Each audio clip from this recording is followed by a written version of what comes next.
Bonjour à tous en ce vendredi. Je vois que on est les meilleurs des meilleurs cuisiniers. Alors, il y en a qui cuisinent dans leur voiture. Je ne sais pas comment ils font. Alors, peut-être c'est un camion frigo cuisine, je ne sais pas. Mais en attendant, je crois que Didier, il a une recette à nous partager, donc ça va être génial. Yes, bonjour tout le monde. Alors peut-être que Corinne, elle l'expérimente pour faire un food truck. C'est ça, c'est ce que j'allais dire. Alors, ouais, bienvenue. Comme tous les vendredis, on va faire une recette équilibrée. Et aujourd'hui, on va faire quelque chose d'assez simple et rapide parce que c'est bien aussi des fois d'avoir des idées pour faire quelque chose de rapide. Et puis, on va en profiter pour parler autour d'un sujet qu'on va évoquer avec Fred par la suite. Alors, pour cette recette, il va vous falloir 2 escalopes de poulet, un demi-oignon rouge, 400 g de tomates pelées, 2 poivrons, du basilic, 6 gousses d'ail. On va mettre une demi-cuillère à café de piment. On va mettre une cuillère à soupe de capre. Et puis après, ce sera accompagné avec les légumes à votre convenance. Alors moi, personnellement, je vais préparer avec vous là, mais je vais présenter ce plat ce soir parce qu'il y a toute la famille qui arrive ce soir de retour de semaine. Et donc, on va manger tous ensemble et je vais accompagner d'épinards. Voilà. Et à côté, je demanderai quand même aux filles ce qu'elles veulent un petit peu pour leur faire plaisir aussi. Donc, soit des pâtes, soit du riz, soit du blé. On va voir. Voilà. Et puis, donc tranquillement, c'est une recette pour 2 personnes là. Donc après, si vous êtes plus multiplié forcément par le nombre. Voilà. Et justement, je parlais avec Fred juste avant que tout le monde ne se connecte. Comme c'est une recette simple, basique, qui va s'apparenter presque à ce qu'on va trouver dans le Pays Basque avec les poivrons, tout ça. On pourrait peut-être échanger aujourd'hui autour des protéines parce que oui, il faut des protéines dans son alimentation. Mais on va peut-être demander un peu aux gens qui sont sur cet appel s'ils savent un peu les teneurs en protéines des aliments. Et puis, l'important, c'est qu'on a tous un besoin en protéines. On va rappeler pourquoi, mais aussi l'importance de séquencer ces apports en protéines dans une journée et non pas tout regrouper sur 1 ou 2 repas. Frédéric, es-tu d'accord avec moi à ce sujet? Tout à fait. Je te laisse commencer à préparer et on va discuter sur ce sujet. Donc, effectivement, on a tous préparer, hein. On va couper les tomates, ciseler l'oignon, couper les poivrons, etc. Et pendant ce temps-là, Fred va nous parler du sujet. Voilà, le sujet, donc, aujourd'hui, c'était la protéine. Donc, on a tous un quota de protéines à prendre. C'est en fonction de sa masse musculaire, notamment. C'est sa constitution physique qui va déterminer notre prise de protéines par jour. Seulement, il y a un hic à ça. C'est qu'on ne peut pas apporter la protéine en un seul repas. C'est pas possible. Donc, c'est pour ça qu'il va être important de dispatcher ces protéines tout au long de la journée à travers 5 ou 6 ou 3 repas minimum. Mais c'est vraiment le minimum. Voilà, donc pour une femme moyenne, il faut savoir, là par rapport au poulet, qu'on va avoir entre 20 et 25 grammes, suivant comment le poulet est gras d'ailleurs, 20-25 grammes de protéines pour 100 grammes de poulet. Donc pour une femme moyenne d'1m60, 60 kg, ça correspond à une portion quasiment de protéines pour son repas. Voilà, puisque une femme de 1m60, 60 kg, c'est à peu près 70 à 75 grammes de protéines. Donc, si on prend 20 grammes de protéines par repas, plus 1 ou 2 encas, des petits encas, on va arriver directement à son quota. Bonjour Malika. Voilà, donc on va demander déjà à tout le monde si tout le monde connaît son facteur de protéines. Monique, est-ce que tu sais combien tu as besoin de protéines chaque jour? Ah, vu sa tête. Pas exactement. D'accord. Pourtant, ta coach. Je sais que j'ai besoin de beaucoup de protéines. Voilà. Donc, en fait, ça va être vraiment par rapport au poids que tu fais et la grandeur. En fait, c'est un peu comme l'IMC. Oui, mon âge, oui. Le facteur de protéines, il est… Alors, en même temps, on ne va pas dire ton âge, mais tu as passé la barre de ceux qui détruisent plus de muscles qu'ils en produisent. Oui. Voilà, donc au-delà de 70 ans, le corps va avoir tendance à perdre beaucoup de muscles. Donc, c'est là que c'est vraiment important d'apporter une bonne quantité et une bonne qualité de protéines. Oui. Voilà, et c'est important. Comme disait Frédéric, si je puis me permettre, au-delà de 40 ans, c'est vrai que le corps n'assimile pas autant. Donc, il faut apporter presque plus de protéines à 60 ou à 70 de bonne qualité, comme disait Fred, qu'à 40 ans presque. Ben, même à partir de 30 ans. En fait, c'est dès 30 ans qu'on commence à à perdre du muscle. Mais voilà, ça commence à être important. C'est dès 40 ans où on va perdre 12% de masse musculaire dans la décennie et ça va s'accentuer progressivement toutes les dizaines. Donc, c'est pour ça que plus on vieillit, plus on perd de muscles. Donc, en général, les gens, quand ils n'arrivent plus à marcher, ce n'est pas une faiblesse, c'est juste qu'ils n'ont plus suffisamment de muscles pour déplacer la machine. Ouais, deux facteurs en fait, hein, Fred. C'est vraiment la dose de protéines et l'activité physique. Et l'activité physique, puisque pour reproduire des muscles, il faut stimuler ces muscles. Voilà, c'est la stimulation des muscles qui va stimuler la production de nouvelles masses musculaires, de nouvelles fibres musculaires. Bon, on ne va pas demander à Coco parce qu'elle est déjà… Ah non, ça y est, elle est sortie de la voiture. Donc ça elle est en activité musculaire, Fred. Elle est en activité physique. Malika, je ne sais pas si elle a un micro, mais apparemment, elle n'a pas de micro et pas de caméra. Donc, on ne va pas lui demander. Donc, je vais juste te dire, moi, pour l'instant, ou même si Jo veut dire ça. Combien tu as besoin de protéines, toi, Jo, par jour? 76. Voilà, 76 grammes de protéines. Donc, si on prend le poulet avec 25 grammes, ça fait une bonne portion de protéines déjà dans l'assiette. Voilà, 100 grammes de poulet, 25 grammes de protéines. Avec l'accompagnement, on va monter à 30. Alors, il faut savoir qu'il ne faut pas aller au-delà de 40 maximum. Mais le corps humain, il préfère assimiler 30 à 35 grammes. 40, c'est vraiment le gros maximum quand on ne peut pas faire autrement.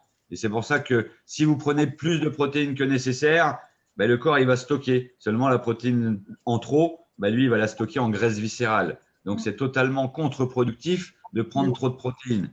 Ça, c'est la chose que je n'avais pas compris avant. Avant, on m'avait dit viande rouge égale muscle. Donc, je mangeais des côtes de bœuf de 900 grammes. Waouh!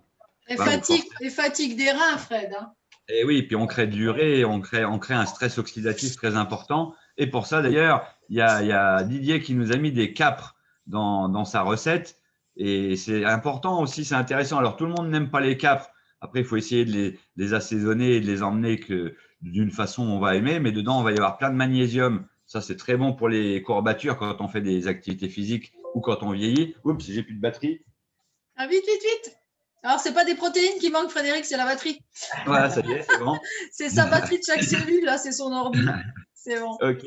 Donc, dedans, il va y avoir aussi du calcium, donc qui va être importante pour la solidité des os.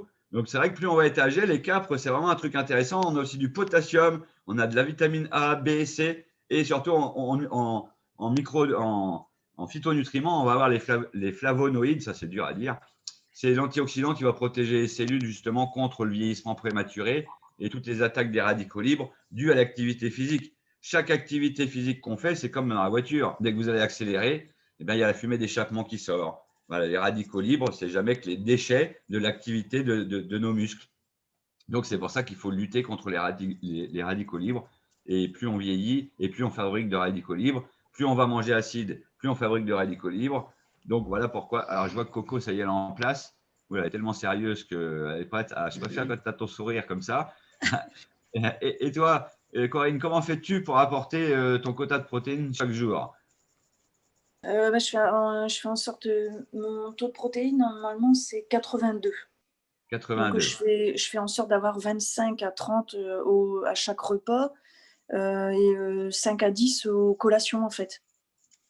Parfait, c'est ça. Voilà. C'est tout à fait ça. Donc, après, les collations sont plus ou moins grandes suivant le quota de protéines qu'on a, mais on peut aussi dispatcher en 5, 6, 7 petits repas. Hein. Ce n'est pas un problème. Moi, personnellement, ma femme travaille de nuit. C'est 6 à 7 petits repas qu'elle fait par jour. Ouais, quand je travaillais nuit, oui, je faisais des collations. Je faisais en fait un shake et puis une barre et un fruit quand on avait deux pauses la nuit. Quand on avait les pauses. Ouais, voilà, c'est ça. C'est ça. Donc, c'est pour ça qu'il faut adapter. En fait, ce qui est bien d'ailleurs, c'est qu'avec la nutrition intelligente, ce n'est pas nous qui nous adaptons à la nutrition intelligente, c'est la nutrition intelligente qui s'adapte à notre mode de vie. Oui, parce que quand on est nuit, on a plus faim. Donc, après, c'est normal, on est fatigué. Donc, automatiquement, la fatigue, il faut la nourrir. Ouais. Voilà. Et puis en plus, quand on travaille la nuit, le corps il a l'habitude de dormir et d'être en jeûne la nuit. Et là, Ouais. en fait, on le Donc, c'est plus perturbe. Donc, c'est compliqué. pas facile. Ouais. On va passer la main à Didier, qui a déjà bien avancé. Alors, effectivement, j'ai allumé le feu, j'ai fait dorer un petit peu d'huile d'olive et j'ai mis mes filets de poulet dedans. On va les laisser 3 minutes en gros de chaque côté. Ensuite, on va les mettre de côté dans une et on va pouvoir mettre ensuite les oignons, puis après je mettrai les poivrons, les tomates et je vais assaisonner avec mon fidèle tomata que nous faisons l'été pour s'en servir l'hiver. Il n'y a pas de basilic actuellement dans le jardin dehors, mais cet été, j'ai récupéré des herbes de Provence donc, qui me servent aussi l'hiver pour assaisonner, donner du goût. Et je vais forcément optimiser ma tomate avec notre soupe gourmet à la tomate qui en plus a un super parfum d'herbes de Provence, donc ça va être trop bien. Voilà. Et oui, Fred? Mais justement, ce que tu avais pu dans ton jardin, c'est déjà dans le velouté à la tomate. Eh oui, eh oui.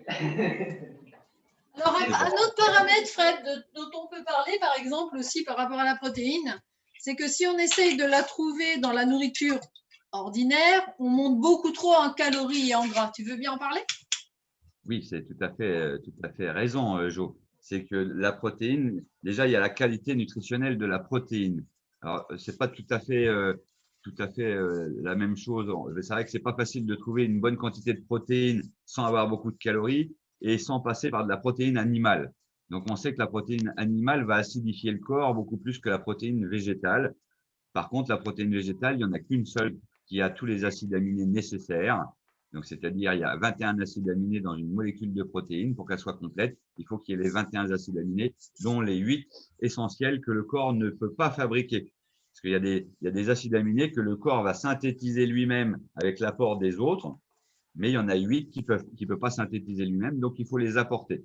Donc, si on prend au niveau végétalien, ou vegan, donc ça sera pareil, hein, végétalien ou vegan. J'ai pas dit végétarien, j'avais dit végétalien, donc ceux qui mangent que des végétaux.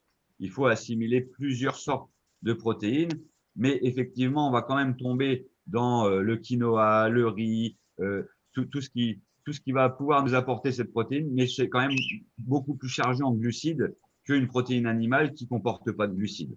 Donc, ça va nous rajouter des calories. Oui. En fait, pour avoir tous les acides aminés, il faut mélanger les céréales et les légumineuses. Voilà, il faut mélanger les deux, voire trois, en fait, suivant les légumineuses. Suivant la qualité des uns et des autres. Par exemple, si on prend le tri-blend que la société nous a gentiment concocté, on va retrouver de la farine de pois, donc qui est dans les légumineuses, et après on va retrouver de la farine de lin et du quinoa. Donc là, on se retrouve avec des graines, des céréales et des légumineuses. Voilà, donc le mélange des trois font une protéine complète. Voilà. Et du coup, on monte moins en calories. C'était sur ce sujet qu'on voulait aussi accentuer, c'est que les calories dans la protéine sont très très importantes dans la protéine animale, sur tout ce qui est viande rouge, puisqu'il y a beaucoup de gras saturés. Tout à fait. Il y a beaucoup de gras saturés dans tout ce qui va être viande rouge animale, parce qu'il y en a un peu moins dans. Alors, la protéine d'œuf, c'est une protéine complète. Maintenant, il n'y a pas que du mauvais gras dans l'œuf. On ne va pas grossir si on mange que des œufs et on ne va pas avoir plus de cholestérol. Ça, c'est aussi une mauvaise idée reçue. Ça ne va pas nous donner plus de cholestérol puisqu'il y a du bon cholestérol dans les œufs qui vont permettre d'équilibrer ça. Un œuf, alors c'est comme tout, hein. Si les poules, elles mangent n'importe quoi, les œufs, ils ressemblent à n'importe quoi. C'est comme pour le lait. Enfin, moi, personnellement, je ne prends plus de produits laitiers, mais si une vache mange du grand n'importe quoi, on a Didier. Et c'est bien cool. Attends, je ne peux pas appuyer sur le bouton. Attends, juste une seconde. Attends. Vas-y, super. Voilà, je disais, j'ai commencé à mettre pas mal de couleurs dans ma poêle. Donc, c'est sympa et ça commence à sentir bon. Donc, je vais faire revenir tout ça.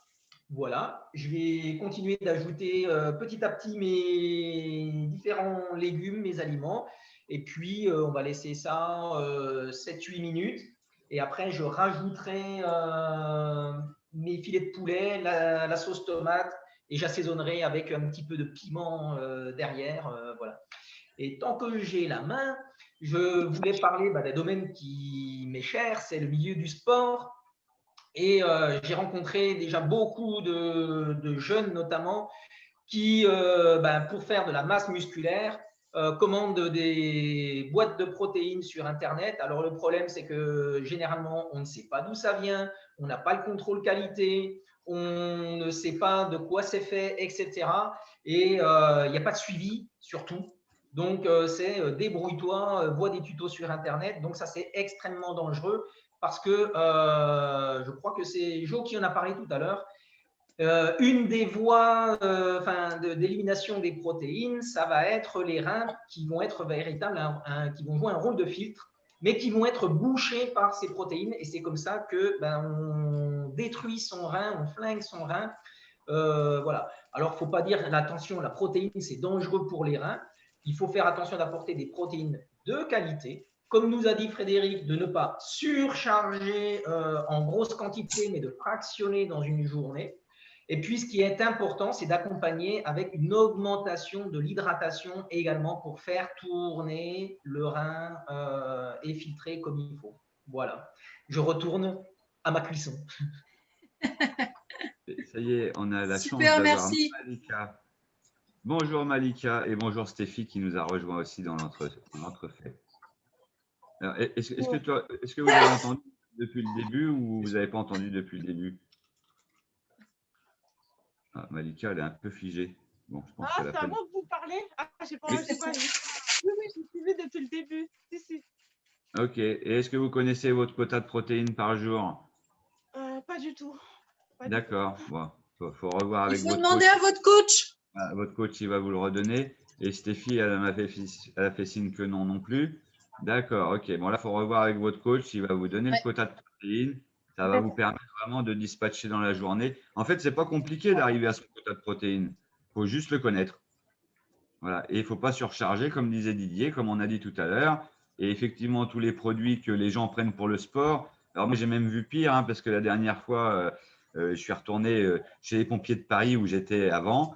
Et je voyais un gars, il venait de faire sa séance de muscu et il est en train de manger 2 paquets de tranches comment ça s'appelle là, les tranches de dinde, là, le filet de dinde. Voilà, les tranches de filet de dinde. Et en fait, si on regarde sur l'étiquette de ce qu'il avait, en fait, il y avait 27% de viande dedans. Formidable. Donc, dedans, il y avait du gras, du sucre et un peu de protéines de mauvaise qualité. Ah, super. Donc, je lui dis, toi, en fait, c'est pour ça que tu n'arrives pas à avoir le physique que tu as envie. Alors, déjà, il mangeait 10 fois trop pour la récupération et surtout, il ne donne pas ce qu'il faut. Parce que apporter des protéines, c'est bien, mais pour les métaboliser, les protéines, il faut des vitamines, des minéraux et de l'eau. Parce que si on n'a pas d'eau, ça ne fonctionne pas. On a beau planter toutes les graines qu'on veut dans le jardin, on n'aura pas un beau jardin s'il n'y a pas une bonne hydratation. D'ailleurs, on l'a vu cet été. Avec le manque d'eau qu'il y a eu, on a eu beaucoup moins de production que l'année d'avant. Bon, si elle pouvait rester comme là, parce que là, la terre est gorgée de flotte, mais je suis sûr qu'on va encore avoir les mêmes problèmes. Bon, ben voilà, Jo, elle nous a fait… C'est quoi que tu nous as fait là? Des frites de patates douces. Ah oui, je me disais bien que ça ressemblait à bien ça. assaisonnées avec du piment d'Espelette, enfin des épices et tout ça. Moi, je vais faire des choux de Bruxelles à la moutarde. Et avec ça, un petit steak végétal bien assaisonné. Ça va être très, très bon. Génial. En plus, le steak végétal, comme vous pouvez le mélanger avec les légumes déjà d'origine, ça fait un beau plat coloré avec des bonnes protéines végétales. Donc, il y a tout ce qu'il faut avec en plus des bonnes frites patates douces au four. Je vais éternuer. Voilà. Et c'est vraiment un bon plat aussi. Tu me donnes faim, Jo. On va encore se régaler. Et Didier, il fait des épinards et moi, on en a mangé hier. C'était trop, trop, trop bon. Vraiment. Ça y est, Didier qui Alors, nous montre. Voilà, moi j'ai fini tout mon mélange. J'ai rajouté les capres, un petit peu de piment, sel, poivre et tout. Voilà. Alors je vais laisser couvrir et laisser mijoter encore comme ça 8 minutes. Et puis après, quand on voit comme ça, c'est bon, voilà, ouais, c'est une espèce de poulet basquaise raté. Voilà. Mais quand on voit ma poêle comme ça, c'est ce qu'on peut se dire. Wow, voilà. Mais comme d'habitude, je vais mettre énormément d'attention sur la présentation et c'est ce qui va faire toute la différence et ce qui va donner envie aux personnes qui vont être autour de moi de goûter, de manger et de demander mais comment on fait ça? Et oui, parce qu'on mange avec notre cerveau, on mange avec les yeux. Donc, plus c'est beau, plus on a l'impression que c'est bon. Bon, moi, j'aurais mis un petit peu de carotte dans ton mélange parce que ça aurait fait du orange. Ça aurait donné un peu de bêta-carotène et j'aime bien le croquant des carottes. Je les mets au dernier moment, comme ça, elles ne sont pas trop cuites. Moi, j'aime bien que ça fasse le petit C'est croquant notre de la petit carotte. lapin Fred. Ouais, oui, je vais finir avec un lapin. Stéphie, tu nous as préparé quoi à manger aujourd'hui? Tu vas manger quoi à midi? Alors, ce midi, qu'est-ce que j'avais dit? Je ne me rappelle plus, parce que je suis partie, je suis revenue entre deux. Normalement, on va faire une escalope de dinde avec du chou-fleur et à côté un petit peu de pommes de terre et une salade verte. Superbe, impeccable. Et Malika, tu nous prépares quoi à midi? Moi, je pense que je vais faire une salade, la batavia, je l'aime bien celle-ci, avec de la betterave, de l'avocat. Et je rajoute, vous savez, les galettes de sarrasin. Ah ouais? Je rajoute ça avec un œuf et un petit peu de gruyère. Ah, bah, impeccable, ça fait une belle salade, ça. En plus, la galette de sarrasin, ça donne le croquant. Tu la casses, tu la mets dedans? Voilà, c'est ça. Et puis après, Ouais, je ferme j'adore la ça. poêle pour que ça cuise. Ok, génial, super. Coco, tu nous avais dit ce que tu mangeais. Ah non, c'est Monique qui nous a pas dit. Qu'est-ce que tu manges à midi, Monique? Ah ben, je mange petits pois, oignons, carottes, pommes de terre, tomates avec un peu de velouté de tomates et des solilès de dinde. D'accord. Donc après, c'est vrai qu'on parlait tout à l'heure de la protéine. Quand on va optimiser l'alimentation avec les produits, des fois, il n'y a pas besoin de manger de viande avec, hein.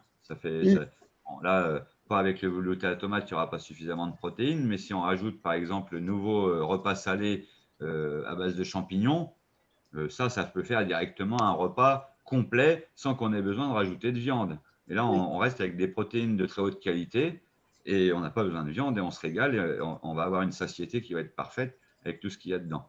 Voilà. Puis on voit bien qu'on est l'hiver parce que tout le monde mange des oignons, on mange des choux, on mange tout ça. Ben, c'est bien parce que tous les légumes d'hiver sont là pour nettoyer les intestins aussi pour pouvoir booster les systèmes immunitaires. Donc c'est parfait. Coco, tu nous avais pas dit toi ce que tu mangeais à midi, Coco, je me rappelle même plus, parce qu'en plus après on a bientôt fini. Non, elle nous a Tu pas nous dit. dis?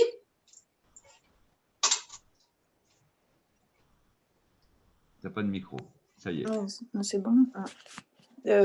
En fait, je venais à la pêche aux infos. Ah d'accord. Non, Et par rapport j'avais aux pensé infos. peut-être à comment faire la recette de Didier, mais mon garçon, il m'a dit qu'il voulait manger du maquereau.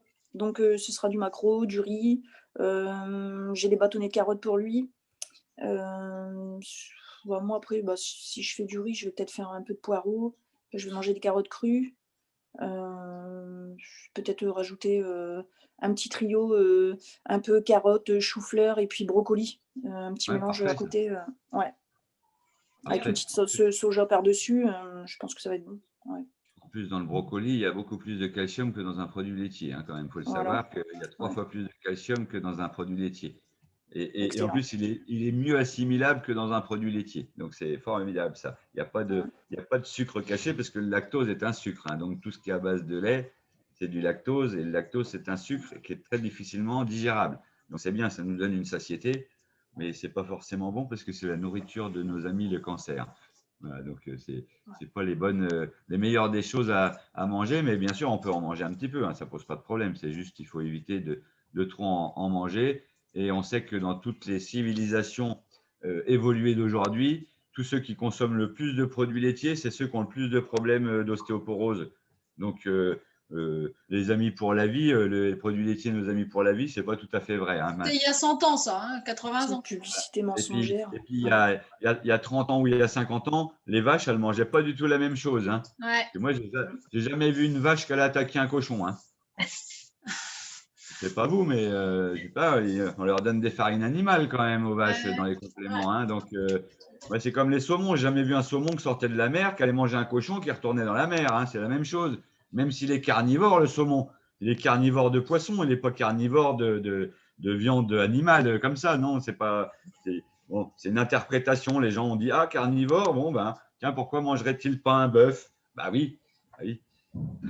C'est pour ça c'est dingue des fois ce qu'on entend et ce qu'on voit, ça m'étonne quand même. Voilà. Il ne sait même plus en parler, tellement ça oui. le retourne. Et ça, c'est vrai. Notre civilisation là, est rétrograde sur certaines choses, c'est sûr. C'est parce qu'on m'a dit des choses ces derniers jours. Là, il y a des gens qui me disent qu'ils connaissent très bien la nutrition, sauf qu'ils n'ont jamais les résultats qu'ils veulent. Donc, il y a quand même bien une raison. Et c'est vrai que quand j'entends tout ça, je me dis, mais ils ne se rendent pas compte, les gens. Voilà, c'est comme la viande. Vous savez quand même que 90% de la viande que vous mangez aujourd'hui, la viande de bœuf, elle est issue du premier veau qui a été cloné. Et même les agriculteurs qui achètent des beaux taureaux, ils les sélectionnent sur Internet, eh ben, ils ne savent même pas que ça vient de que l'arrière-grand-père de ce taureau, eh ben, c'était le premier veau qui a été cloné. Donc après, on s'étonne qu'on a des taureaux qui ont des muscles qui font 3 fois la grosseur d'un muscle normal. On ne trouve pas bizarre qu'il est bodybuildé, le truc. Oh, il est beau le taureau. Bah oui, il est beau le taureau. Il est plein d'enfêtes, le truc. Il n'est même pas naturel. C'est même pas un vrai. Alors, on mange du faux semblant. Donc, on mange de la nourriture, mais pas de nutriments. Exactement. On le paye cher. Ah oui, c'est après, vrai qu'on pourrait en faire des livres et des émissions complètes. Nous, on a la chance d'avoir la meilleure entreprise du monde sur les produits sains et à base de plantes. Donc, vraiment, merci à la personne qui nous a présenté ces produits et cette activité, parce que franchement, on ne serait pas dans cet état-là non plus, hein, on le sait tous, hein. Ça c'est sûr. D'ailleurs, Frédéric, oui, il est l'heure. Il est l'heure. Aujourd'hui, on est quoi? Vendredi. Aujourd'hui, on est vendredi. Alors, demain, il ne faut pas oublier, parce qu'il y a le stretching. Ouais. Alors, comme à 9 heures. C'est à 9h, donc 9h, 9h30 le petit déjeuner. Ouais. Et dimanche, attention, première séance de yoga à 9h45. Yeah! Alors là, il faut qu'on s'y mette. Voilà. Ah, mais ça fait du bien de pouvoir étirer. Et surtout, plus on va vieillir et moins on a d'élasticité. Donc, le yoga, c'est quelque chose qui est bien. Ça recrée une circulation sanguine. Ça fait bouger tous les muscles, tout ce qu'on veut. D'ailleurs, vous vous en rendez même pas compte, mais ça joue aussi sur les intestins. Ça joue sur les tensions. Et après, on aura, un coup qu'on aura pris soin de tout son corps, et ben on va le finir par prendre soin de sa figure avec un atelier soin du visage, où là, vous pouvez voir, écouter les conseils. C'est qui fait d'ailleurs? C'est Mams.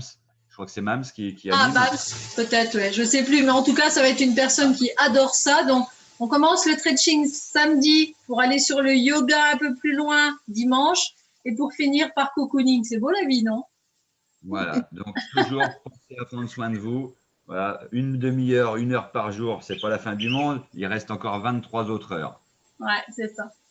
Didier, tu voulais dire un petit au revoir, un petit coucou, un petit quelque chose? Yes, merci de nous avoir suivis. Effectivement, un bon programme de week-end pour prendre soin de soi tranquillement. Et dès lundi, 1er février, on est reparti. Et pensez à inviter des personnes autour de vous qui ont envie de ces petits moments super sympas quand elles sont chez elles le week-end. C'est confiné presque, donc quand on prend un petit moment tous ensemble, mais chez soi, c'est bien aussi. Hein. Et plein de nouveautés sur le nouveau challenge de février. Ça va être génial, incroyable. Et vraiment, ouais, parlez-en autour de vous parce que si effectivement on part dans un reconfinement, ils auront encore besoin d'activités, de conseils, de suivi. D'idées pour les repas, pour faire des repas équilibrés, etc. Donc, ils ont besoin de nous et nous… de communautés positives. Aussi, de contact, etc. Et nous, on est là pour ça et on est nombreux et on peut accueillir plein de personnes. Donc, super. En fait, toutes les personnes cherchent quelque chose, c'est juste qu'on ne leur a pas dit. Voilà, c'est ça.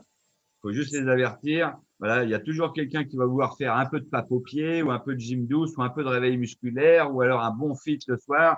Il y en a vraiment pour tout le monde, pour tous les âges. Il faut juste mettre des gens dessus. Voilà. Et puis, la lettre info nutrition, là, ça sera le lancement du challenge. Mais c'est bien aussi de voir les infos, savoir comment on va faire, qu'est-ce que vous allez trouver. Parce que on va encore améliorer. On peut toujours améliorer. On essaye d'être toujours meilleur. Donc, on va avoir des trucs que vous n'avez pas encore vus. Pas trop en dire, il faut que les gens aient envie de venir voir. Allez, Rendez-vous à bientôt. Allez, des bisous, prenez bien soin de vous, bon appétit. On se retrouve sur les ateliers avec beaucoup, beaucoup de plaisir. Merci à tous. bye bye. Merci Didier, merci Fred.